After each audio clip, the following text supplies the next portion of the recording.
ఒకప్పుడు వెనుకబడ్డ ప్రాంతంగా ఉన్న పాపటపల్లి గ్రామం ఇప్పుడు ఆదర్శవంతమైన గ్రామ పంచాయతీగా రూపుదిద్దుకుందని మంత్రి పువ్వాడ అజయ్ కుమార్ తెలిపారు.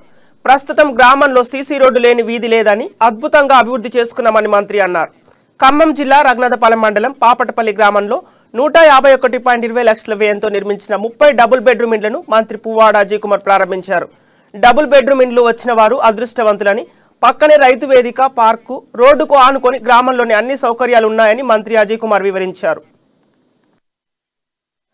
ఇక్కడ శాంతి భద్రతల సమస్య, ఈ ఊర్లో రకరకాల ఇబ్బందులు ఉన్నాయని చెప్పి పాపటపల్లికి గతంలో ఎవరు కూడా పెద్ద ఎత్తున నిధులు కూడా ఇవ్వలే. కానీ నేను ఎమ్మెల్యే అయిన దగ్గర నుంచి ఇప్పటి వరకు పాపటపల్లి స్వరూపం ఎట్లా మారిపోయింది అనేది మీ కళ్ళ ముందు మీ స్వీయ అనుభవంలో ఉందని ఈ సందర్భంగా తెలియజేస్తాం.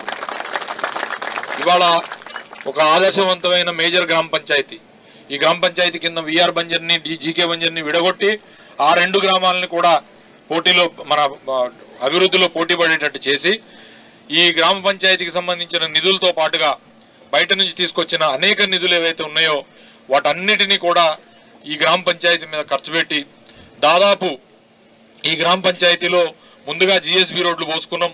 అవన్నీ ఇప్పుడు సీసీ రోడ్లు చేసుకొని ఇవాళ పాపటపల్లిలో సీసీ రోడ్డు లేని సందు లేదు లేదా గొంతు లేదని చెప్పేది వాస్తవం. ఇంత పెద్ద ఎత్తున ఇన్ని కోట్ల రూపాయలు ఒక్క గ్రామ పంచాయతీకి మనం ఈజీఎస్లో కానీ, సుడాలో కానీ, సిడిపిలో కానీ ఏ ఫండ్ వచ్చినా కూడా గ్రామ పంచాయతీని అద్భుతంగా డెవలప్ చేసుకున్నాం. నేను పాలక మండలి మొత్తానికి కూడా, గ్రామ పంచాయతీ పాలక మండలి మొత్తానికి, స్థానిక నాయకత్వానికి కూడా నేను మనస్ఫూర్తిగా అభినందనలు తెలియజేస్తా ఉన్నాను. ఒకప్పుడు గ్రామ పంచాయతీ అంటే చాలా రోజుల తర్వాత మళ్ళీ పాపటపల్లిలో పెద్ద ఎత్తున మళ్ళీ ప్రోగ్రాం